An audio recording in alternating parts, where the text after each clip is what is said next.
Right now I'm interested in things like food, transportation, housing, the stuff that every person spends a huge percentage of their paycheck on every month. Um, if you look at how much value has been unlocked by things like Uber and Airbnb, I think there's opportunities to build companies as large as those on other things we spend a lot of money on. One example is healthcare. Obviously, if you're a consumer of healthcare, you may not have had great experiences, and if you've looked at the bills, you know a lot of money is getting spent. I think there's an opportunity to build Uber and Airbnb scale businesses attacking healthcare, for instance, as well as definitely in food. My advice for people building content businesses, having built them before, is to have a clever plan on how to monetize. I think a lot of people think if they build it, people will come, and if they have millions of users, they will magically get rich. And it's not that simple. CPMs are going down all the time, and you have to be working against that.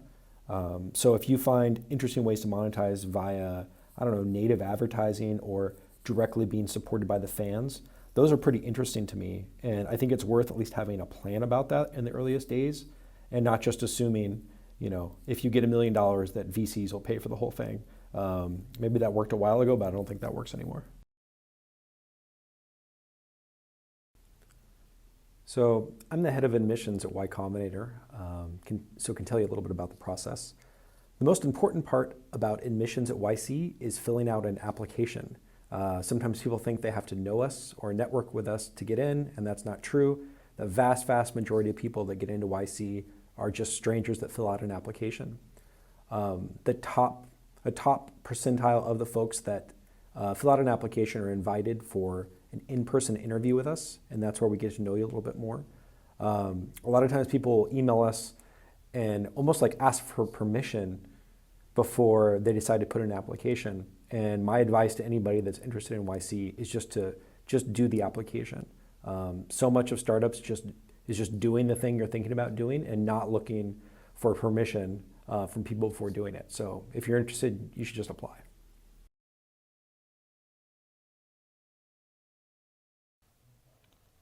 I think the null hypothesis is that things won't change and the music industry is just inherently going to be smaller forever, that the fact it was as big as it was a fluke of history. Physical media was a very good business, and because we don't have physical media anymore, it may be that there's no way to replace the revenue that will make it the size that it once was, and that's okay. I think there's several other industries that have gotten smaller with technology as they move to pure digital, and it could just be that the size of opportunity in music will never recover, and that's okay. So I don't think we should assume that one day the time will be right when that's the day to start starting music startups again.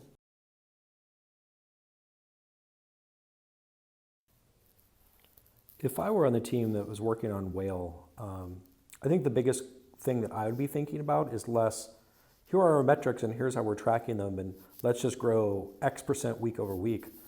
I'd be more looking at the data to figure out what it is and sort of existentially, why do people want this? Why do they want to use it? And make sure that this is a thing. Is this a Quora competitor? Is this some kind of Q&A app for your friends? Is this for tech people? Is this for celebrities? I think I'd be looking at all of the early data and try to get a sense of what my gut told me as a founder the future of the product is, and only then look at the metrics and make sure I'm growing in that specific vertical or use case. Because if you're just blindly looking at growth and you don't have a vision for the product, you could get lost.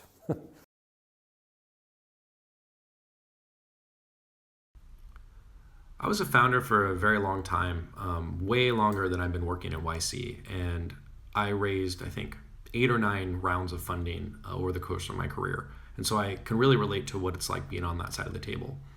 And I would say one of the big things I've learned is how many decisions that investors make that are not personal. I remember sometimes worrying if, maybe someone was passing on my company because they didn't like me or they didn't, that it was somehow personal to me. And what I realized being on this side of the table is it's not. And I think my message, if I was going to start another company, and to the people out there, is to remember how unimportant doing things like networking and feeling like you're well connected to investors matter, and that if you have a good company with good numbers, if you have a great product, that's what's going to make people fund you way more than trying to influence them and network with them.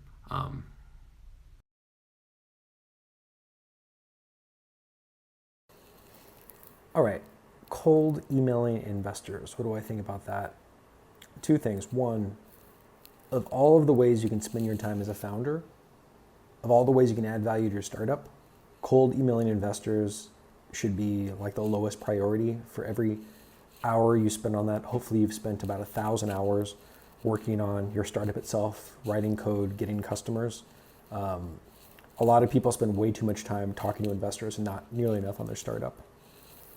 Point number two, the whole reason why Combinator exists and we have an application process is that you can just apply. You don't need to know us. If you try to cold email us, we just tell you to go to our website and apply. So really no need to email anyone in the YC ecosystem. Just go to our website and apply. Thanks.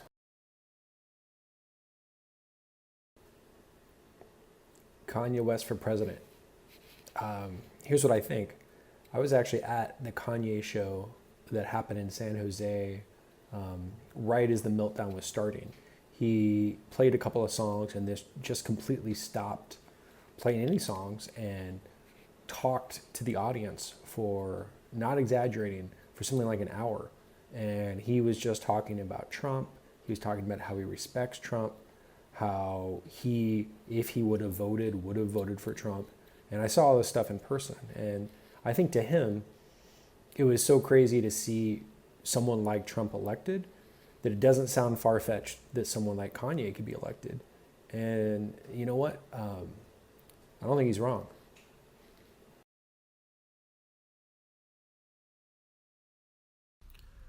Most of the time, a good startup or a startup that's NYC can build the entire product, do sales, do everything they need to do with just the founders. The founders between themselves have the ability to execute, and so they don't have employees. So most of the time, I would suggest not hiring a founding team at all, and only start to hire when the company is going so well that that's your bottleneck. And usually that's after YC for a lot of folks, months after YC. And so whether or not you end up in Mountain View or moving somewhere else, that's kind of up to you. But the short version is, if you're thinking about hiring very early in the process, it's usually a sign that you may want to add some more skills to your founding team.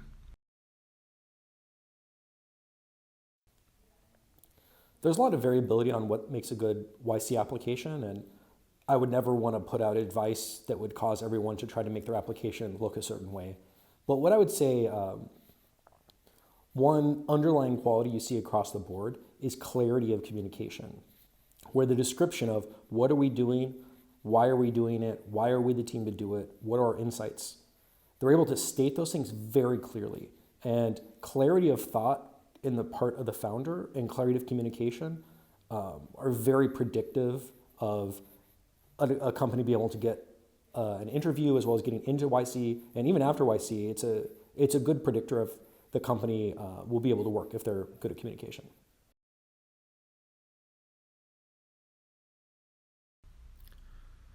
What I've learned about failure working at Y Combinator is that most of the time, the vast majority of the time, it's not a big bang. It's not something dramatic that happens. It's just finally you capitulate. Finally you decide to give up. You decide to go get a job. And that failure is pretty normal. And it's not the big, crazy boom that you would expect. And sort of what I learn and the way I think about this is that failure, if we think about the scientific method, failure is the null hypothesis. The null hypothesis is that this didn't work, and that you should assume by default that's what's going to happen, and it's your job with the time that you're given to prove otherwise. Otherwise, the null hypothesis is true.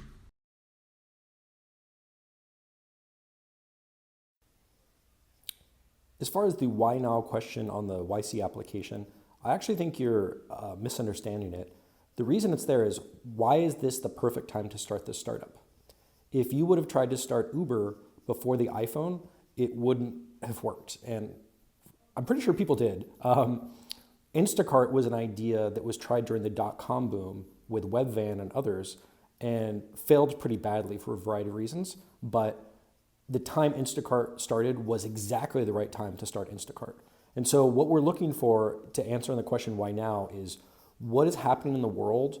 What are the other factors that make this the perfect moment in time, not too early or not too late, to start the startup that you're working on? Repeat applicants have actually a pretty good chance of getting in. I don't know if everyone realizes this, but a pretty decent percentage of every batch is people that we had previously not accepted, and they came back, and then the next time or 2 batches later we took them. My advice is to make sure that you're making progress. Nothing is more exciting than to see someone have an idea that's really early, be unlaunched, and then apply again next batch, and they're launched and they have customers, or they have revenue. The more you can show that your idea is working and you're making true progress and not fake progress, the more likely it is you'll be able to get in the next time around. And it's super impressive to see someone come back next batch, and the business is in such a different state. The founders are working really hard on it and making tons of progress. And so we'd love to interview those.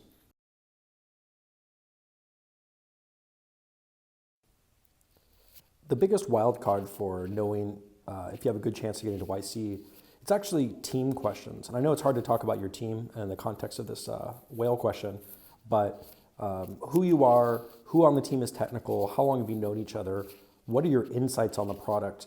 Those are honestly the most important criteria that we're looking for in a company. Unlike a later stage investor where you would have growth milestones or revenue milestones, we're much more focused on the team aspects than hard specific numbers that I could give you guidance on.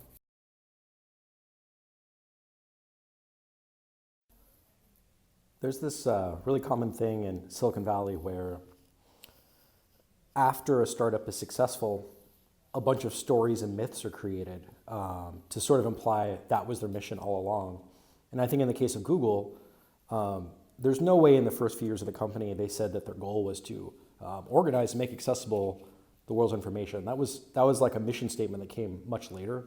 I think in the earliest days, it came out of research they were doing at Stanford. They had a clever hack by looking at backlinks to determine how authoritative a website is. And it ended up being a really good hack. They wrote papers about it. They didn't want to start a company. They tried to sell the technology. They weren't able to sell the technology. And then they ended up starting Google. And the real story to me is a lot more indicative of what the future of building a Google competitor or other ways to make knowledge competitive, accessible is people will just fall into it. It'll be happening on accident.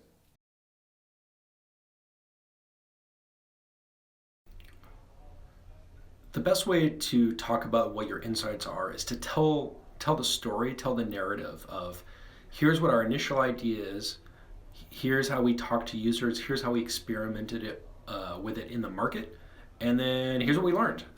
Here's something that happened as a result of user feedback. Because often the best insights are things that were an accident or something unexpected that happened by you trying it. Insights that are gained that way are always way better than ones of just, hey, I read a book about this and I got an insight. A good insight is something that you yourself has that someone else that hasn't actually tried to do the thing would have not figured out on their own.